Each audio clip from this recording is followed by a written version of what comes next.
آپ دیکھ رہے ہیں SDM نیوز، میں رضا انصاری۔ اس وقت میں تاریخی شہر اورنگ آباد کے روشن گیٹ پہ، جو تاریخی گیٹ کہلاتا ہے، اس کے ٹھیک سامنے عباس فنکشن ہال ہے، یہاں پر موجود ہوں۔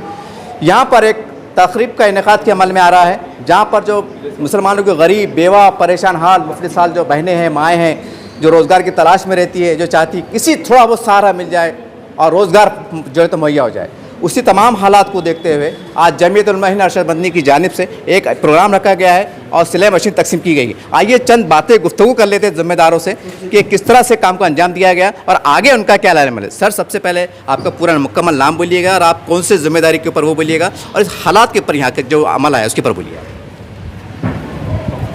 مفتی حفیظ اللہ قاسمی، ناظم تنظیم جمعیت علماء مہاراشٹر۔ نام اور منصب تو میرا آپ نے سن لیا۔ جمعیت علماء شہر اورنگ آباد کی شہری یونٹ کی طرف سے آج بیوہ، نادار یا مطلقہ خواتین کے درمیان جن کے پاس کوئی روزگار نہیں ہے، ان کی پوری تحقیق کر کے سلائی مشین تقسیم کرنے کا یہ پروگرام رکھا گیا ہے۔ اور یہ جمعیت علماء کا کوئی نیا کام نہیں ہے۔ جمعیت علماء روز اول سے بلا تفریق مذہب و ملت انسانیت کے نام پر اس طرح کی خدمات کرنے کا اپنا ایک سلسلہ رکھتی ہے، اپنی ایک روشن تاریخ رکھتی ہے کہ ملت کے اندر یا انسانیت کے اندر جو بھی مجبور، ناتواں، نادار، بے کس، بے سہارا ہیں، مظلوم ہیں، ہم ان کی خدمت کریں گے۔ اس پر اللہ تبارک و تعالی ہم سب کو اجر و ثواب مرحمت فرمائیں گے۔ اس نیت کو لے کر کے جمعیت علماء خدمات کرتی چلی آئی ہے۔ دوسرے میدانوں میں بھی جمعیت علماء کی خدمات آپ حضرات جانتے ہیں۔ بے قصور نوجوانوں کی رہائی کے تعلق سے مقدمات کی پیروی کرنا یا ملت اسلامیہ کے اوپر کوئی افتاد آن پڑے، سب سے پہلے میدان کے اندر آنا۔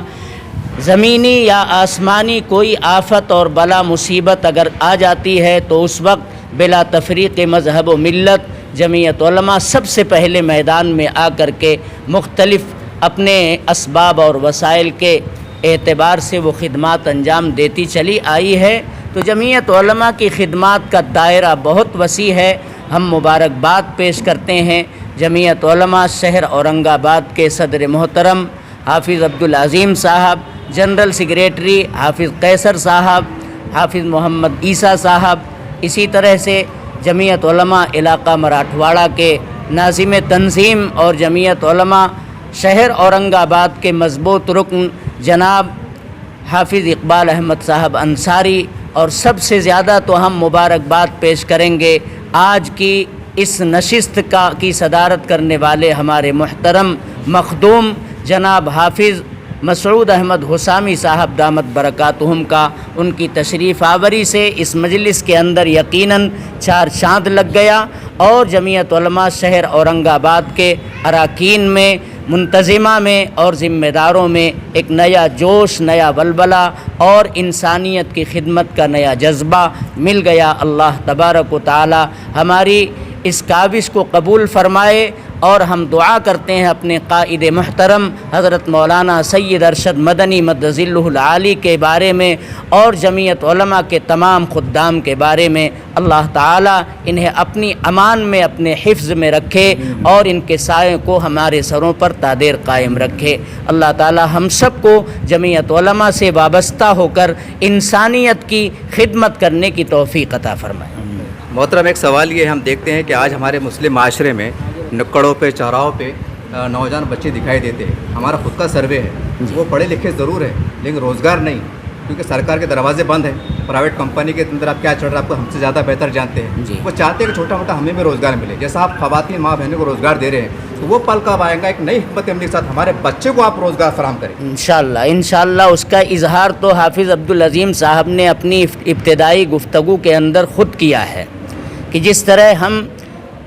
مفلس اور نادار بچیوں کی کفالت کے لیے سامان فراہم کرنے کی اپنی بساط اور طاقت کے بقدر کوشش کرتے ہیں۔ دیکھیے، جمعیت علماء یہ کوئی ایسی تنظیم نہیں ہے جس کے پاس آمدنی کے بہت سارے ذرائع ہوں، بلکہ اس کا ایک طریقہ کار ہے، یہ ملت کے امیروں کے پاس جاتی ہے اور ملت کے اندر جو کمزور طبقے کے لوگ ہیں ان کی خدمت کے لیے انہیں ابھارتی ہے، بلاتی ہے، وہاں سے جو سرمایہ حاصل ہوتا ہے ایک ہاتھ سے لے کر کے دوسرے ہاتھ سے دے دیا جاتا ہے۔ تو ہم اس کے لیے بھی کوشاں ہیں، ہمارا نوجوان اس طرح سے نکڑوں پر، چوک چوراہوں پر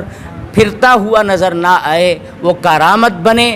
کوئی ہنر سیکھے، اور اگر اس کے لیے کوئی ضرورت پیش آتی ہے تو وہ اپنی درخواست جمعیت علماء کے دفتر میں جمع کرائے۔ جس طرح اسکالرشپ کے میدان سے جمعیت علماء نادار اور یتیم بچوں کی تعلیم کے لیے کام کر رہی ہے، انشاءاللہ روزگار کے لیے بھی اپنی طاقت اور اپنی وسعت کے بقدر وہ نوجوانوں کو کام پر کھڑا کرنے کے لیے جد و جہد کرے گی۔ محترم ایک سوال یہ بھی ہم دیکھتے ہیں کہ اتنا بڑا ہمارے پاس اسلام کا زکوٰۃ کا نظام ہے، جی جگہ جگہ زکوٰۃ کے اجتماع ہوتے ہیں، جی۔ اس کے بعد بھی ہمارے مسلم معاشرے میں دیکھا جاتا ہے مسجدوں کے باہر برقع پوش خواتین بیٹھتی ہیں۔ اورنگ آباد ایک تاریخی شہر ہے، اتنا بڑا اگر اورنگ آباد کی مثال لے لے، کافی تعداد میں مسلمان رہتے ہیں، تو یہ قصور، یہ گناہ کس کے سر پہ چلا جائے گا کہ ہماری ماں میں نے مسجد کے باہر بیٹھی ہے؟ کوئی تو ذمہ دار ہوگا اس کا۔ دیکھیے، ہمارے پیغمبر نے بھی اس بات کو پسند نہیں کیا ہے۔ آپ صلی اللہ علیہ وسلم نے کہا ہے الید العلیٰ خیر من الید السفلیٰ، دینے والے بنو، لینے والے مت بنو۔ لیکن ظاہر سی بات ہے جو فقر و فاقہ کا شکار ہیں، ہم تو یہی سمجھتے ہیں کہ وہی لوگ اس طرح سے نظر آتے ہیں۔ اس تعلق سے ملت کے امراء اور ملت کے مالداروں کو ہمیں اپیل کرنی چاہیے اور ایک منظم طریقہ کار اپنا کر کے اس طرح کی جو فاقہ مستیاں ہمیں مسجدوں کے باہر نظر آتی ہیں ان کو دور کرنے کے لیے جد و جہد منظم انداز میں مل جل کر کے کرنی چاہیے۔ محترم آخری سوال ہے میرا، ایک سوال گردش کرتا ہے معاشرے میں کہ اب تمام، میں آپ ہی کی نہیں بات کروں گا، تمام اسلامی تنظیمیں جماعتوں کو چاہیے کہ نئے حالات میں، نئے ہندوستان کے حالات میں آپ کو سیاست میں آنا چاہیے۔ ہمارے پاس لوکتنتر ہے، جمہوریت ہے، ہم اسلام کے ضوابط کے ساتھ بھی جمہوریت میں جا سکتے ہیں، الیکشن لڑ سکتے ہیں، یہ وقت کب آئے گا؟ اس سیاست تو ایک تو الیکشنی سیاست ہے جس سے ہماری تنظیم جمعیت علماء بھی آپ کو کنارہ کش نظر آئے گی، لیکن یہ مطلب نہیں ہے کہ وہ سیاسی گلیاروں میں ہو کیا رہا ہے اس سے بے خبر رہتی ہے یا اپنے کارکنان اور خدام کو اس سے بے خبر رہنے کی تلقین کرتی ہے۔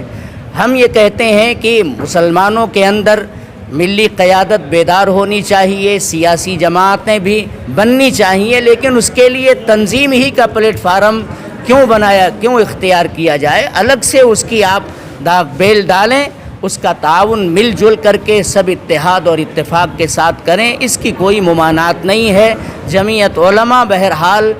ابھی یہی بہتر سمجھتی ہے کہ جمعیت علماء کے پلیٹ فارم سے سیاست کے میدان میں نہ آ کر کے دوسری ونگ اور کسی طرح کی سیاسی پلیٹ فارم تیار کر کے ہمیں میدان میں آنا چاہیے، اس کی کوئی ممانعت کسی بھی تنظیم کی طرف سے نہیں ہوتی۔ اس طرح سے آپ نے جمعیت علماء کے ذمہ داروں کو سنا، ہمارے علماء اکرام کو سنا، اور معاشرے میں، سماج میں جو سوالات، جو باتیں گردش کر رہی تھی، وہ تمام باتوں کو ہم نے ان کے سامنے رکھا۔ کل ملا کے 2-3 بات بہت کھل کے سامنے آ رہی ہیں کہ نئے ملک میں، نئے حالات میں اب وقت آ چکا ہے کہ مسلمان بھی بیدار ہو۔ علماء اکرام تو برابر کام کر رہے ہیں، اس میں کوئی شک نہیں ہے کہ جب تک لیکن سماج نہیں جاگے گا تو علماء بھی کیا کریں گے؟ کہتے ہیں نا کہ ایک کمانڈر ہوتا ہے، اگر فوج سو رہی ہے، فوج غفلت میں ہے تو کمانڈر کیا کرے گا؟ جنگ کا ہار نہیں ہے۔ تو کچھ یہ حالات آج دیکھنے میں آ رہے ہیں، تو امید کرتے ہیں کہ وہ وقت بھی آ جائے کہ مسلم سماج پوری طرح سے باشعور کے ساتھ سیاست میں آئے۔ جیسا محترم نے کہا ہے کہ ہم آپ کو منایت نہیں ہے، آپ آگے آئیے، تو امید کرتے ہیں کہ مسلم نوجوان آگے آئیں گے۔ اور خاص کر ہم نے اشارہ و شرم خاص طور سے کہا ہے کہ بے روزگاری کا مسئلہ ہے، یہ امت مسلموں کو چاہیے کہ اپنے اطراف میں، ہمارے پاس زکوٰۃ کا ایک بہت بڑا نظام ہے، محلے جاتی پر آپ جو نظام قائم کر سکتے ہیں تھوڑا بدلیے آپ پوری طرح سے۔ اگر ہمارے امت کے علماء اکرام پہ ڈالیں گے تو ہندوستان بہت بڑا ہے، 100 کروڑ کا دیش ہے، کہاں تک دوڑیں گے، کہاں تک دوڑیں گے۔ اس لیے تمام مسلمان کی اخلاقی جوابداری ہے، بات صلاحیت اپنے اعتبار سے، طاقت کے اعتبار سے آپ کیا کر سکتے ہیں آپ کرنے کی کوشش کیجئے اور طاقت دیجئے۔ ہو سکتا ہے کہ آنے والے وقتوں میں ملک کے حالات بدلیں گے۔ یہی مرد کلندر، یہی مرد آہن میرے دوستوں ایوان میں بیٹھے ہوئے صاحب منصب و اقتدار لوگوں کو جھنجھوڑتا ہے اور ان کی توجہ ان مسائل کی طرف مبذول کرانے میں پیش رہتا ہے۔ آج کے موجودہ حالات پر بھی آپ حضرات اچھی طرح سے نظر رکھے ہوئے ہیں۔ حضرت مولانا سید ارشد مدنی مد ظلہ العالی نے کس بے باکی کے ساتھ میرے دوستو اس ملک کے امن و امان کو سالم اور برقرار رکھنے کے لیے اپنی جد و جہد اور کوشش و محنت جاری رکھی ہوئی ہے۔ آپ media, print media, electronic media اور سوشل میڈیا کے اوپر مسلسل حضرت والا کی باتوں کو دیکھ رہے ہیں، سن رہے ہیں۔ تو اس بے باک ترجمان کے ساتھ جڑنا اور اس اہم تنظیم کے ساتھ وابستہ ہونا، یہ میرے دوستو ہم سب کا ملی فریضہ بنتا ہے۔ یہاں بہت قابل مبارکباد ہیں جمعیت علماء شہر اورنگ آباد کے لوگ، جنہوں نے ملت اسلامیہ کے اندر صنف نازک اور بنت حوا یعنی خواتین جو بیوہ ہیں یا جن کا طلاق ہو چکا ہے یا وہ ہیں شادی شدہ زندگی گزار رہی ہیں، لیکن غربت اور افلاس نے ان کے گھروں کے اندر ڈیرا ڈال رکھا ہے، افلاس اور غربت کا خاتمہ نہیں ہو رہا ہے، ایسے لوگوں کے لیے سلائی مشین کے ذریعے سے روزگار فراہم کرنا اور موقع بموقع نوجوان نسل کے لیے اسکالرشپ دے کر کے اور دوسری رہبری اور رہنمائی کر کے انہیں اپنے پیروں کے اوپر کھڑا کرنا اور روزمرہ کی ضروریات کی تکمیل کا سامان فراہم کرنے کے لیے ان کو گائیڈ کرنا، میرے دوستو یہ اورنگ آباد شہر کے ہمارے یہ اکابر علماء تنظیم جمعیت علماء ہند سے وابستہ افراد کرتے رہتے ہیں۔ اللہ تبارک و تعالی ان کی مساعی جمیلہ کو بے انتہا قبول فرمائے اور انہیں اپنی شایان شان بدلہ نصیب فرمائے، اور ان بزرگوں کے توسط سے ہم سب کو جمعیت علماء کا خدمت گزار بنائے۔ میرے محترم بزرگوں اور دوستوں، آج بڑی سخت ضرورت ہے کہ ملت کے ایک ایک فرد کو اس تنظیم کی قیادت کے متعلق مطمئن کیا جائے اور اس تنظیم کی خدمات کو لوگوں کے سامنے منکشف کیا جائے، اجاگر کیا جائے، بیان کیا جائے، اور اس پرآشوب ماحول کے اندر جمعیت علماء جن اصول و ضوابط پر اور جن خطوط کی روشنی میں اقدام کر رہی ہے اس پر لوگوں کا یقین اور اعتماد بٹھایا جائے۔ میرے دوستو، آج یہ ملت کی ایک اہم اور بنیادی ضرورت ہے۔ جہاں تک میرے دوستو مجھے بات کرنی ہے، میں یہ سمجھتا ہوں کہ ہم جن احساس خیر ذمہ داری کا مظاہرہ کرتے ہوئے نظر آ رہے ہیں اور اپنے دین، ایمان اور مذہب کے تعلق سے میرے دوستو فرائض سے، ارکان سے، نماز، روزہ، حج اور زکوٰۃ سے جس طرح سے آج ہم غفلت برتتے جا رہے ہیں، اللہ تبارک و تعالی ہماری اس جو زندگی ہے اس سے یقیناً خوش نہیں ہے۔ میرے دوستو، ہمیں اپنے رخ کو بدلنا پڑے گا، ہمیں وہ دیکھنا پڑے گا کہ آخر کیا وجہ تھی کہ قرون اولیٰ کے اندر امت مسلمہ کے طبقے نے ایسی سربلندی، ایسا عروج اور ایسی سرخروئی حاصل کی تھی کہ دنیائے انسانیت کے اندر ان کا ایک مقام تھا۔ روشن خیالی کے اس پروپیگنڈے سے متاثر ہو کر کے مذہب اسلام کی خواتین، صحابیات، امہات المؤمنین، ان کی سیرتوں کو، ان کے طور طریقوں کو ترک کر دینا اور چھوڑ دینا آج امت مسلمہ کی بہن بیٹیوں کا عام مزاج بن چکا ہے۔ قرآن یہ کہتا ہے، قرآن نے کہاں تک آپ کو سربلندی عطا کی ہے؟ جس زمانے میں جناب محمد الرسول اللہ صلی اللہ علیہ وسلم کی بعثت ہوتی، اس زمانے میں خواتین کا کیا مقام تھا آپ بھی اچھی طرح سے جانتے ہیں۔ وہ بازار کا کھلونا تھی، بازار کا کھلونا، ان کے ساتھ استحساب کا سلوک ہو رہا تھا، بچیوں کو زندہ درگور کر دیتا تھا باپ اپنے ہاتھوں سے گڈھا کھود کر کے اپنی ہی پھول جیسی بچی کو لے جا کر کے دفن کر دیا کرتا تھا۔ بچی کی پیدائش کی خبر سنتے ہی اس کے چہرے پر سیاہی دوڑ جاتی تھی، ماتھے پر بل آ جاتا تھا، ایک شرمندگی محسوس کرتے ہوئے یتوارا من القوم من سوء ما بشر به ایمسکه علی ہون ام یدسه فی التراب الا ساء ما یحکمون۔ قرآن کریم نے اس بات کو نقل کیا کہ جب کسی کو اس کے گھر میں بیٹی کی پیدائش کی اور بچی کی پیدائش کی خبر سنائی جاتی تھی، وَإِذَا بُشِّرَ أَحَدُهُم بِالْأُنثىٰ ظَلَّ وَجْهُهُ مُسْوَدًّا وَهُوَ كَظِيمٌ، اس کا چہرہ روشن تھا، بالکل بے نور ہو جاتا تھا، فت ہو جاتا تھا، اور وہ ایک گھٹن میں مبتلا ہو جاتا تھا۔ یتوارا من القوم، وہ اپنے ساتھیوں کی مجلس میں آنے سے کترانے لگتا تھا، شرماتا تھا، چھپتا پھرتا تھا۔ کیوں؟ اس لیے کہ اس کے گھر میں بچی پیدا ہو گئی۔ اب یا تو اہانت کے ساتھ، ذلت کے ساتھ اس کو وہ روک کر کے رکھتا تھا زندہ،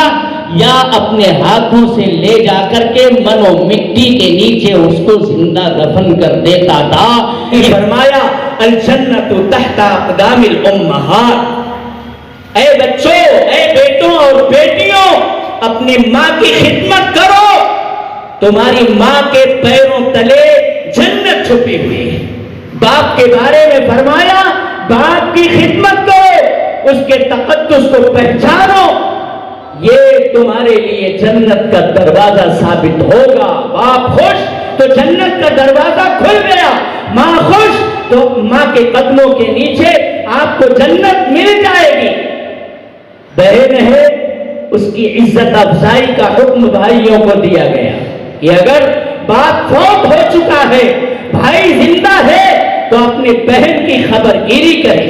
اس کی ساخت اور پرداخت میں کوئی فروگزاشت نہیں ہونی چاہیے، اسے پڑھائے لکھائے، تعلیم اور تربیت کرتے کرتے جب شباب اور جوانی کی دہلیز پر وہ قدم رکھے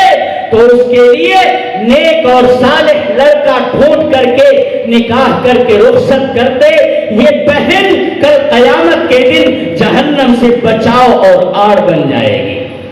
باپ ہے، بیٹی کی خدمت اور بیٹی کی تعلیم اور تربیت کا اسے مکلف بنایا گیا۔ اے میری ماؤں اور میری بہنوں، بیوی کے لیے خود جناب محمد الرسول اللہ صلی اللہ علیہ وسلم نے کیا ارشاد فرمایا؟ خیارکم خیارکم لنسائہم وانا خیرکم لأہلی، تم میں سب سے بہترین وہ لوگ ہیں جو اپنی ازواج کے ساتھ، جو اپنی بیویوں کے ساتھ اچھا سلوک کرتے ہیں، اور مجھے دیکھو میں اپنی اہلیہ اور اپنی گھر والی اپنی بیوی کے ساتھ ہمیشہ نیک برتاؤ کرتا ہوں۔ جناب محمد الرسول اللہ صلی اللہ علیہ وسلم کی آمد اور آپ کی بعثت کے بعد عورتوں کا یہ گرتا ہوا مقام بہت اوپر اٹھ گیا۔